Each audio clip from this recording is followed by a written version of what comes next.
గత 5 సంవత్సరాలుగా తమ ఆరోగ్య పరిస్థితి బాగాలేదని చెప్పి ఇప్పటికే అధికారుల చుట్టూ తిరిగినా కూడా అధికారులు పట్టించుకోవడం లేదంటూ గత సంవత్సరం నుంచి తన భూమిని సేల్ డీడీగా రిజిస్ట్రేషన్ చేసుకున్నటువంటి సొంత కొడుకులే ఇప్పటికి వారిని ఇంట్లో ఉండడానికి కూడా ఒక బయటికి పంపిస్తున్న పరిస్థితి. మనం సిద్దిపేట కలెక్టరేట్లో ఉన్నటువంటి సంబంధించిన సిద్దిపేట జిల్లాలోని కోయడ మండలం సంబంధించిన సముద్రాల గ్రామానికి చెందిన వృద్ధ సంబంధించిన ఎవరైతే ఉన్నారో ఈ యొక్క జంగ మల్లయ్య ఎల్లవ్వ తన 3వ కుమారుడు రాజు కూడా ఇక్కడ ఒక అధికారుల చుట్టూ గత సంవత్సరం తిరుగుతున్నా అని చెప్పి ప్రధానంగా చెప్తున్నారు.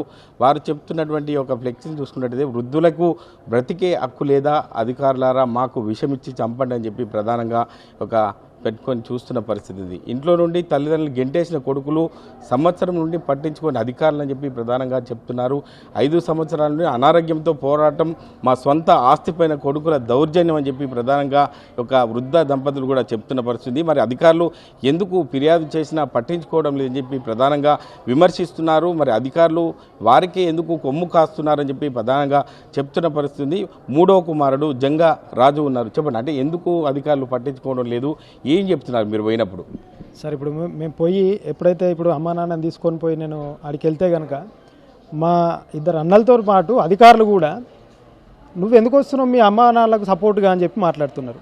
సో నేను వాళ్ళతోనే వాదించడం, నేను కూడా సార్ నేను కొడుకునే కదా, మరి వాళ్ళు నేను కూడా పట్టించుకోవాలి కదా, నేను పట్టించుకోకపోతే వాళ్ళ గురించి పోరాటోళ్ళు ఎవరు అని చెప్పేసి అంటే నువ్వు రావద్దు, నీకు అవసరం లేదు అనే క్రమంలో కూడా నేను చాలాసార్లు కూడా పక్కకు ఉండడం జరిగింది. వీళ్ళ ఏదైతే ఇబ్బంది ఉందో వీళ్ళు వాళ్ళకి చెప్పుకోవడం జరిగింది.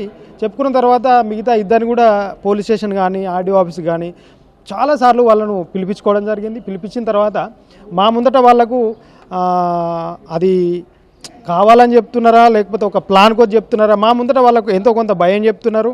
అది పద్ధతి కాదు, ఇది అన్యాయం అని చెప్పేసి మా ముందర మాట్లాడుతున్నారు.